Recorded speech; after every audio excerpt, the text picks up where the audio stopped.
अहमदाबाद का मैदान 40 ओवर का खेल और बन गए 475 रन। यानी कि रनों की बारिश के बीच में पैसा वसूल मैच देखने को मिला तमाम क्रिकेट फैंस को। ये मुकाबला था गुजरात टाइटंस और पंजाब किंग्स के बीच में, जहां पर पंजाब किंग्स ने गुजरात को 11 रनों से तो हरा दिया, लेकिन इस मैच में रोमांच अंतिम ओवर तक बना रहा। खासतौर से अगर हम बात गुजरात टाइटंस के रन चेज की करें, 243 रनों के लक्ष्य का पीछा कर रही थी गुजरात टाइटंस और बहुत ही धमाकेदार अंदाज में कप्तान शुभमन गिल और साई सुदर्शन ने शुरुआत की। और जिस अंदाज में दोनों बल्लेबाजी कर रहे थे, ऐसा लग रहा था कि 243 रन भी कम पड़ जाएंगे, लेकिन शुभमन गिल का विकेट मैक्सवेल ने लिया और उसके बाद अर्शदीप सिंह ने साई सुदर्शन, जिन्होंने बहुत ही शानदार हाफ सेंचुरी लगाई, उनको आउट किया। वहां से मैच फिर धीरे धीरे पंजाब की तरफ सरकता चला गया। हालांकि बीच के ओवर्स में जॉस बटलर ने अच्छी बल्लेबाजी की और रदरफोर्ड के साथ उन्होंने एक अच्छी साझेदारी भी की, लेकिन जॉस बटलर के आउट होते ही पंजाब किंग्स की उम्मीदें बढ़ गई और उनको तब ये अंदाजा लगना शुरू हो गया था कि वो अब अहमदाबाद से 2 अंक लेकर ही वापस लौटेंगे। पंजाब किंग्स के लिए अर्शदीप सिंह ने शानदार गेंदबाजी की, मार्को एंसन ने बहुत अच्छी गेंदबाजी की और यजुवेंद्र चहल भी एक विकेट लेने में जरूर कामयाब रहे। लेकिन ओवरऑल अगर आप देखें तो प्रदर्शन पूरी तरह से बल्लेबाजों का रहा, दोनों टीमों की तरफ से बात करें। अब बात पंजाब की अगर पारी की करें तो प्रियांश आर्या अपना डेब्यू मैच खेल रहे थे। अपने डेब्यू मैच में ही 204 रन के स्ट्राइक रेट से उन्होंने बल्लेबाजी की और कैगिसो रबाडा और सिराज खान प्रसिद्ध कृष्णा के खिलाफ जिस अंदाज में उन्होंने बड़े बड़े शॉट्स खेले, उससे उनके ब्राइट फ्यूचर का अंदाजा लग गया था। और खासतौर से प्रभसिमरन सिंह के साथ जिस तरह से उन्होंने पारी की शुरुआत की, उसके बाद तो ये लगा कि ये बल्लेबाज अब रुकने वाला नहीं है, थमने वाला नहीं है। और उसके बाद पूरी अगर हम बात करें तो महफिल लूटने का काम किया पूरे मैच में कप्तान श्रेयस अय्यर ने। पंजाब ने उनको एज ए कैप्टन अपने साथ रखा था, अपने साथ जुड़ा और उसके बाद पहले ही मैच में श्रेयस अय्यर ने 97 रनों की पारी खेली, नॉट आउट रहे वो और अंतिम के ओवर्स में 24 गेंदों पर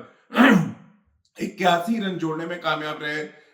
श्रेयस अय्यर और शशांक सिंह। आखिरी ओवर की बात करें, बड़ा ही कहा जा सकता है कि एक ऐसा मोमेंट था जो ये दर्शाता है कि कप्तान टीम को लेकर कैसे पहले सोचता है और अपने बारे में बाद में सोचता है, क्योंकि आखिरी ओवर में 3 रन बनाने थे शतक पूरा करने के लिए और वो चाहते तो बहुत आराम से कह सकते थे शशांक से कि आप 1 रन लेके स्ट्राइक मुझे दें और मैं अपना शतक भी पूरा करूंगा और बड़े शॉट्स भी खेलूंगा, लेकिन ऐसा बिल्कुल नहीं किया श्रेयस अय्यर ने। 6 के 6 गेंदें शशांक सिंह ने खेली और शशांक जिस तरह से गेंद को स्ट्राइक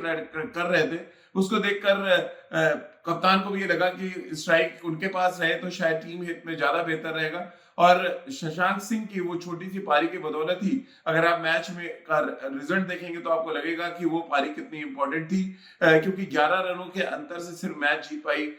पंजाब किंग्स की अगर बात करें। डगआउट में जिस तरह से रिकी पॉन्टिंग बहुत खुश हो रहे थे और इस टूर्नामेंट के शुरू होने से पहले जिस तरह से वो पूजा हवन करते नजर आए थे, मुझे लग रहा है उसका भी थोड़ा बहुत असर पंजाब किंग्स की टीम में देखने को मिला, क्योंकि किस्मत बहुत ज्यादा मायने रखती है, खासतौर से जब आप छोटा फॉर्मेट खेल रहे हो जहां पर हर एक गेंद के बाद मैच के रिजल्ट पर असर पड़ता है और मैच का रिजल्ट धीरे धीरे तय होना शुरू होता है। यानी कि हर 2 या 3 ओवर में मैच का पासा पलटता है और मैच किस तरफ जा रहा है ये समझ पाना बहुत मुश्किल होता है। लेकिन एक तरफ आशीष नेहरा थे जो अपना उल्टी टोपी के साथ टशन में थे, तो वहीं रिकी पॉन्टिंग बहुत ही कूल अंदाज में बैठे थे, अपने साथी जो उनके टीम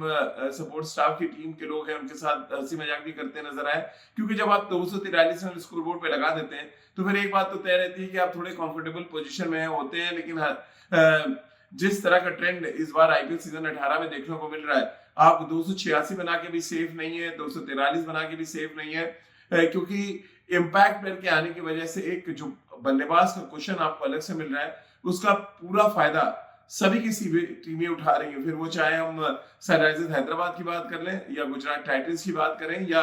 पंजाब किंग्स की बात करें, ये सभी टीमें अपने इम्पैक्ट प्लेयर को जिस तरह से बदल रही हैं और जिस तरह से वो आके मैच में असर डाल रहे हैं, वो इस बात की तरफ इशारा कर रहा है कि आने वाले समय में भी, आने वाले मैचेस में भी कुछ इसी तरह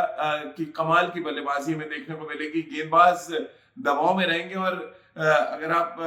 गेंदबाजों के प्रदर्शन पे जाए तो ज्यादातर गेंदबाजों की बहुत पिटाई हो रही है, खासतौर से तेज गेंदबाजों की बात करें। अगर आप पंजाब किंग्स और गुजरात टाइटंस के बीच मुकाबले को भी देखें तो वहां पर सिराज खान ने 51 रन दिए 4 ओवर में, जो लखनऊ सुपर जायंट्स के लिए खेल रहे थे, और बड़ी पिटाई उनकी हुई। कैगिसो रबाडा का भी हाल कुछ ऐसे ही रहा। एकमात्र गेंदबाज साई किशोर रहे जिन्होंने बहुत अच्छी लेफ्ट आर्म स्पिन गेंदबाजी की, 3 विकेट लिए और उनको बहुत ज्यादा मार नहीं पड़ी। इवन राशिद खान जैसे गेंदबाज को भी बहुत मुश्किलात पेश आ रही थी गेंदबाजी करने में। तो ओवरऑल अभी तक जो आईपीएल के 5 मैचेस हुए हैं, 5 मैचों में बल्लेबाजों का बोलबाला देखने को मिला है। इक्का दुक्का अच्छे स्पेल गेंदबाजी में जरूर देखने को मिले, लेकिन पूरी तरह से डोमिनेट बल्लेबाज कर रहे हैं, खासतौर से टॉप 3-4 बल्लेबाज जो सेट हो जा रहे हैं, बड़ी पारियां खेल रहे हैं, बड़े बड़े शॉट्स खेल रहे हैं। और अगर हम श्रेयस अय्यर की पारी की बात करें, क्या कमाल की बल्लेबाजी की है, और खासतौर से स्पिन गेंदबाजी के खिलाफ जिस तरह का फुटवर्क और जिस तरह का उनका बैट स्विंग था वो बहुत कमाल था। और ऐसा लग रहा है चैंपियंस ट्रॉफी में जो फॉर्म उन्होंने दिखाया था उसी फॉर्म को वो आगे कंटिन्यू करते नजर आए। एक बहुत अच्छी बेट लगाई है पंजाब किंग्स ने श्रेयस अय्यर के ऊपर, और श्रेयस अय्यर ने अपने टीम मैनेजमेंट के भरोसे पर वो खरे उतरे हैं, शानदार बल्लेबाजी की है ओवरऑल। और प्रियांश आर्या ने भी एक अच्छी झलक दिखाई है कि उनके अंदर टैलेंट है, लेफ्ट हैंडर है और बड़े शॉट्स खेलने में झिझकते नहीं है। और उनके नाम पर एक रिकॉर्ड है दिल्ली लीग में, आपको याद होगा 6 गेंदों में वो 6 छक्के लगा चुके हैं। तो ओवरऑल पंजाब एक कॉम्पैक्ट साइड के रूप में नजर आई है, और एक लंबे अरसे के बाद पंजाब की टीम में थोड़ा पोटेंशियल दिखा। वहीं गुजरात बहुत क्लोज मुकाबला जरूर हारी है, लेकिन उनके पास भी तमाम वो असले हैं जो इस टूर्नामेंट में बहुत अच्छा प्रदर्शन कर सकते हैं। तो एक शानदार मैच अहमदाबाद के मैदान पर खेला गया, और अब धीरे धीरे आईपीएल का कहते हैं ना खुमारी और उसका रोमांच धीरे धीरे बढ़ रहा है। हमने पिछले मैच में देखा जिस तरह से दिल्ली आखिरी ओवर में मैच जीती आखिरी विकेट पर, उसी तरह से ये भी एक क्लोज मुकाबला था। और आने वाले मैचेस में जैसे जैसे टीमें रवा होती चली जाएंगी, अपने एग्जैक्ट प्लेइंग 11 के बारे में उनको पता चलेगा, रोमांच और क्लोज मैचेस और होते चले जाएंगे।